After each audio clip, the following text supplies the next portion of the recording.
Mom said it's my turn on the Xbox. Hello, everyone, and welcome to Season 2, Episode 4 of My Little Pony Friendship is Magic Discussions. This is called Luna Eclipsed. I believe this is our first time seeing Princess Luna since the original pilot, right? Yeah, she was having a minute in rehab. By the way, I'm Megan the Fangirl. And I'm the Bagel Ghost. And I kind of think this episode's adorable because it's Ponyville's version of Halloween, which is called Nightmare Night. Which, very fun on its own, but I do wonder if it was made because of Princess Luna's meltdown, or if it was just a thing beforehand. Well, they do contribute it to her, and that you wear the costume so that you hide from Nightmare Moon's gaze. But we start out this episode with Twilight Sparkle coming out in a full robe and a beard, saying that she is Star Swirl the Bearded. Who is very important. I believe she does mention him before, right? When she's making her gala dress.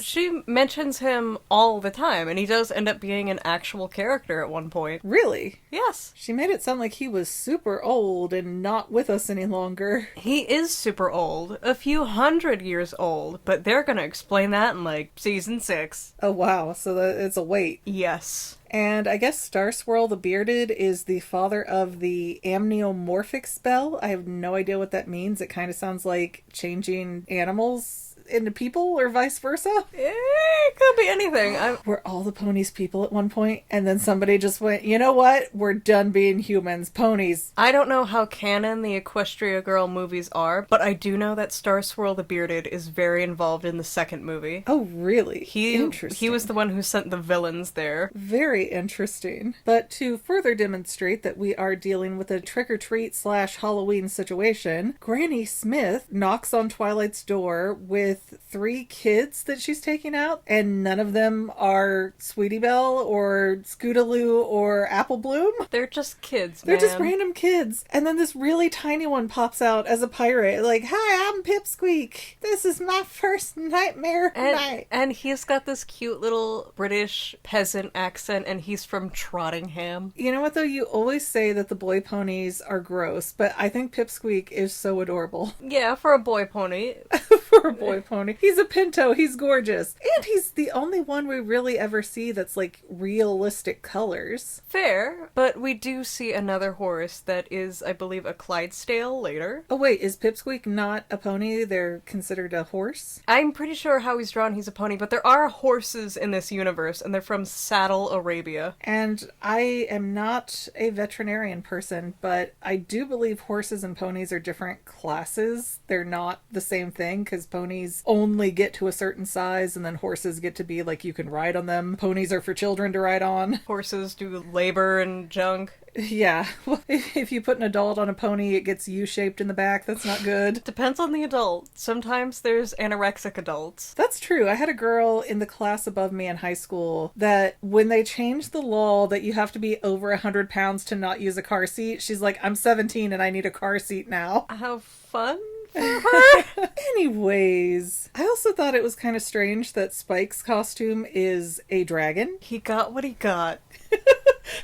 What? That was what was on clearance last year? Mom, but I want to be the wizard. She's like, "I'm the wizard. You get to be the dragon." No, Twilight had her costume tailored, even. And Spike just got, whatever baby size was available to him. You know what? That's a good point, though, because Twilight does talk about how her costume was custom-made and hand-stitched, but she doesn't say that Rarity did it, and Rarity's not in this episode, which amazes me, because this is a perfect place, even if she doesn't speak, to have Rarity in the background in a nice fancy dress or something. I think Rarity was so offended that Twilight used that hack's costume work that she wouldn't even go out. I think she's under protest in this episode. I think she's just exhausted from making everybody's costume. You don't know that, though, because she doesn't seem to make costumes on a normal basis. Okay, I know you haven't seen it yet, but there are a handful of episodes where she'll be like, "Oh, I made a bunch of costumes for this play," or, "Oh, Sweetie Belle, I wanted you to do well. Here's this costume." And that was its own episode of of her being mad. But it's one thing to do costumes for a show. It's another thing to do trick-or-treat costumes. I don't know. I feel like the trick-or-treat costumes are kind of beneath what Rarity can do, and I don't think the kids look as good as Rarity would have made them. Although I'm still trying to wrap my head around, is Granny Smith senile? Because who are these children that she replaced with her own? And don't get me wrong, I'm happy to have a little break from the Cutie Mark Crusaders, even though they're in the background later, but does Granny Smith know that she doesn't have the right children?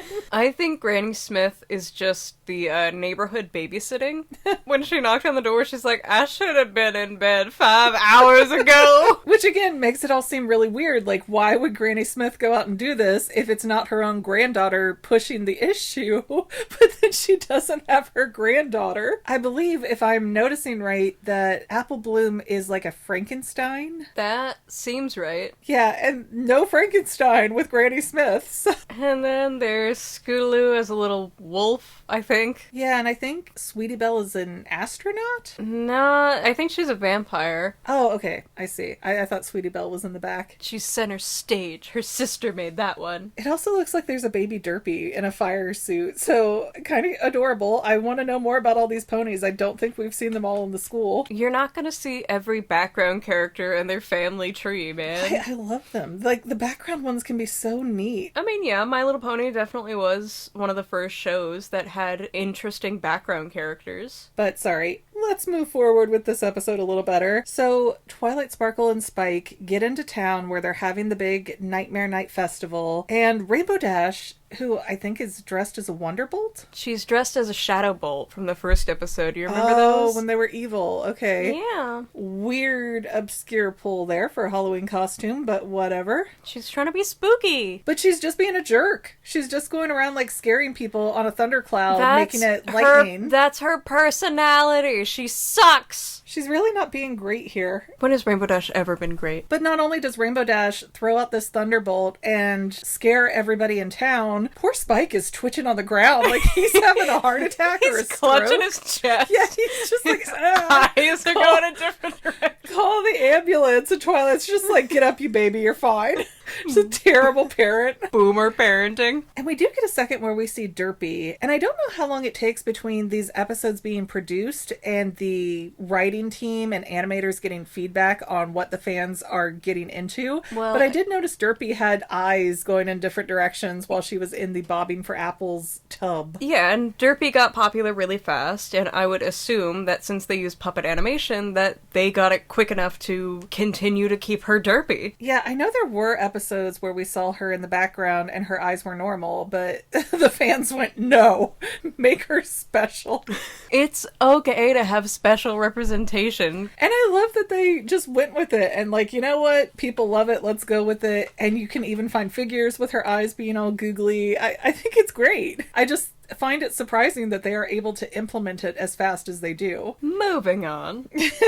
So then Mare comes out in her big clown costume and introduces Zecora telling the legend of Nightmare Moon, which has to be a new thing because they were afraid of Zecora in the last season. So they're just like, here, take this stranger into the woods with you, small children. Well, yeah, this is where it's weird to me because Princess Luna has been back for more time than Zecora has been accepted in Ponyville. So that means they know what happened with Nightmare Moon and Princess Luna, and they said, you know what we need? We need somebody to, like, poke the bear here. Yeah, but Zecora's also a lone pony with no real magic. Right. But they hired her, or at least asked her to give this spooky speech about Nightmare Moon and tell this story after Princess Luna's come back, and nobody thought, hey, maybe this is in bad taste now. Why would they possibly think that? It's their holiday. What's she gonna do? Complain? Back to the moon.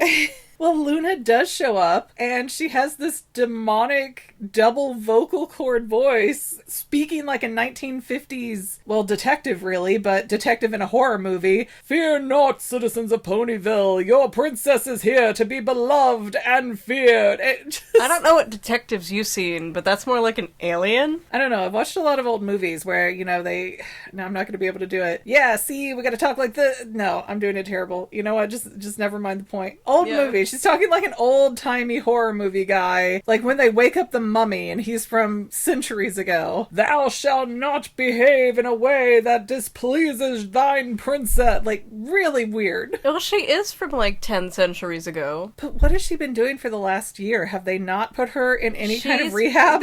She's been in rehab. That's why her hair's flowy again. But have they not had any discussions? By the way, here's what's changed since you've been gone, sis. They didn't even let her at the Grand Galloping Gala. They didn't! They didn't! Oh my god.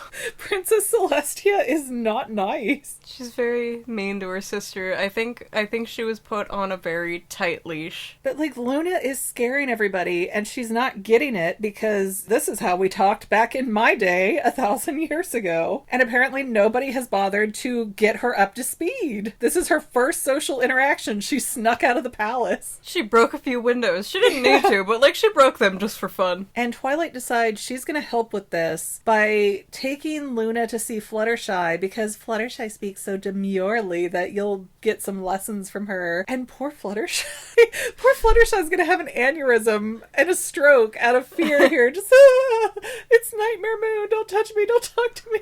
Literally, when they knocked on her door, she's like, there's no candy here. Go away. Yeah, she's so horrified of the night already.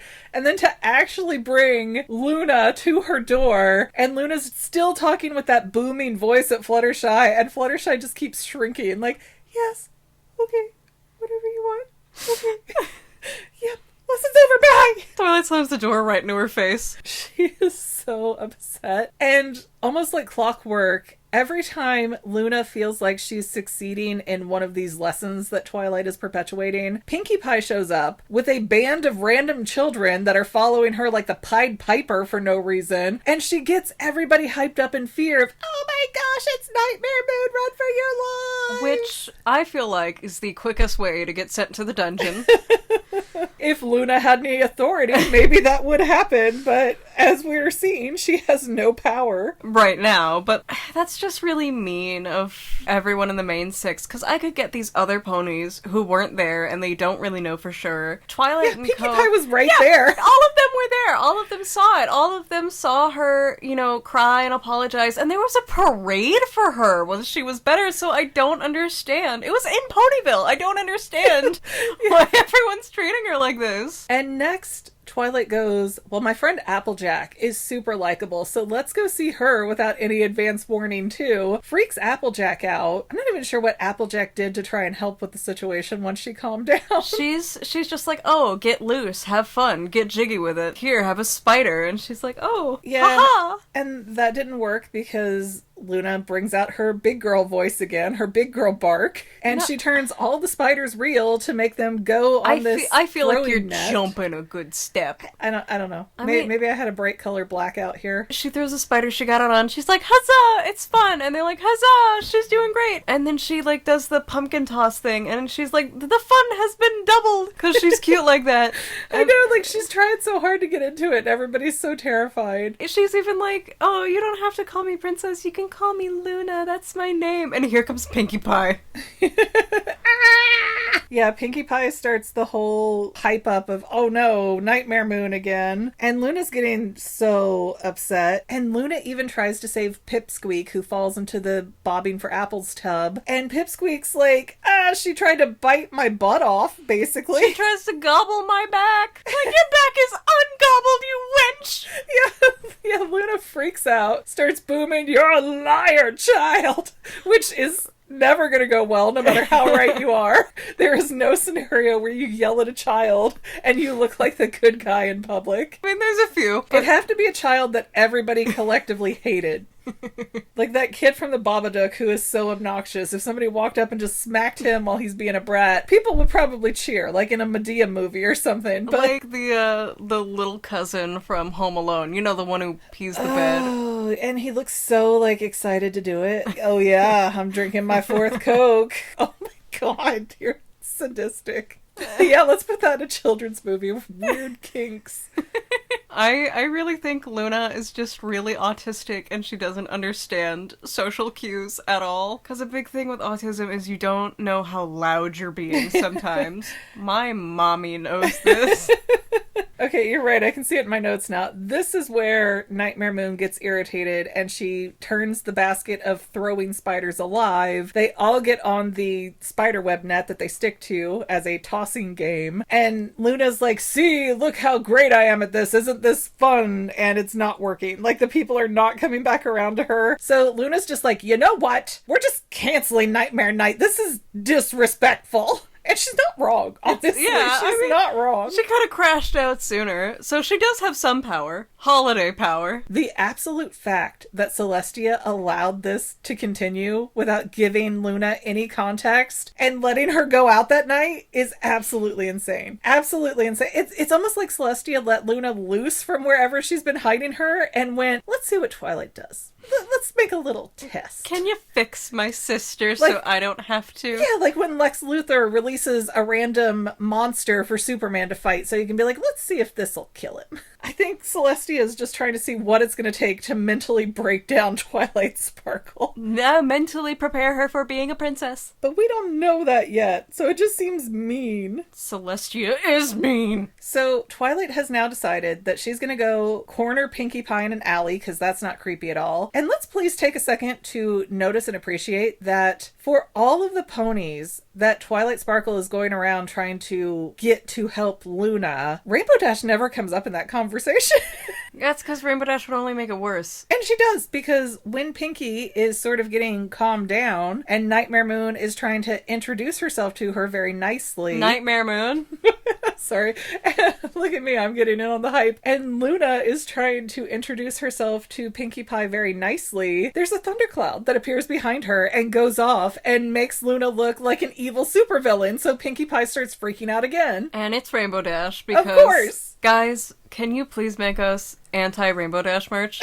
But then Twilight kind of gets a hold of Pinkie Pie again, and Pinkie Pie admits that she's being a jerk on purpose because she thinks it's fun to be scared. So Pinkie Pie decided to make a game out of this without telling the people playing the game that it was a game. And she wasn't even like, oh, I'm sorry, princess. I know this is hard for you, but, like, this is fun. It was so bratty. Yes, I'm usually very neutral on Pinkie Pie. Like, I don't overly love her as a character. I don't dislike her as a character, but I did not like her behavior in this case. Pinkie Pie's a hater. And she's doing it just for fun, just for her own attention. Pinkie Pie bully, question mark? So then Mare comes up with the idea of, hey, this is not over yet. Nightmare Night might not be canceled forever. Let's go leave offerings to Nightmare Moon and maybe that'll fix it. I think that was Zecora who said that, though. I thought it was the mayor because Spike goes, I can't take her seriously with that rainbow wig. Yeah, but I remember Zecora being there for that. I think they were both there. So the solution that they've come up with to never being able to do trick-or-treat again is to go to a Luna statue or Nightmare Moon statue, whichever way you want to classify it, and leave 100% candy tax in front of said statue. What representation do they get in this parliament? And at this point, Twilight has kind of taken Luna aside and said, hey, listen, trust me here. People like to be scared. Just feed into it. Just lean into this behavior. And so Luna appears in her Nightmare Moon form, which is gigantic comparatively, and she scares the bejesus out of everybody. They run away, and then Pipsqueak comes back and goes, even if we can't trick-or-treat next year, can you come back again and scare us? Hee hee hee. He, like, tugs on her hair, too, which is not what you do to a princess. He's little and a different species, maybe. He's, oh my god, he's a mule. No, he's too well-proportioned to be a mule. What you trying to say about mules? I'm trying to say that they're half horse and half donkey, and they don't look great. Wow. And that's the moment where Nightmare Moon kind of goes, oh, okay, I can be Princess Luna and Nightmare Moon and own both sides of this, and people can enjoy it and still love me even though they fear me like I'm freaking Freddy Krueger. Okay, whatever. Happy ending. Haha! And Rainbow Dash does sneak in trying to get one last jump scare in from everybody, but apparently Luna took her rain cloud and just rides it down to the ground. I mean, Luna's very cute. She's very excited just to be part of everything. Because she's been a part of nothing. She's been in a box. Yeah. Well, been in a circle. She's been on the moon for 1,000 years. And even before that, the reason why she snapped is because she felt like no one appreciated her night. And I feel like this holiday is really good for her because they're appreciating her night. If she can accept the context, yes, I would agree it's good for her. But if she feels like it's an insult, I don't think it's going to be good for her mental health at all. She doesn't feel that way anymore. She got a candy tax of 100%. Right? Just like make Nightmare Moon an offering so she doesn't eat your face. But, okay, and serious question here, as somebody who has seen the whole series when I have not, can the Alicorns control the weather and the clouds like the Pegasus do? I have not really seen them do that, but they can sit and sleep on clouds like Pegasus, so I assume so. She was moving around this rain cloud that Rainbow Dash was tormenting people with. And how are there no rules? How is the mayor not stopping this? Like, hey, you're being a menace, get out of here. Like, they never do anything to rein Rainbow Dash in. 'Cause she's Rainbow Dash. She has her own fan club at one point. In the show? Yes. Oh my. Scootaloo leads it. Well, unless you have anything else to add, I think we've been chatting in depth about this episode for quite a while. Pinkie Pie did everything wrong. Rainbow Dash did everything wrong. Luna did nothing wrong.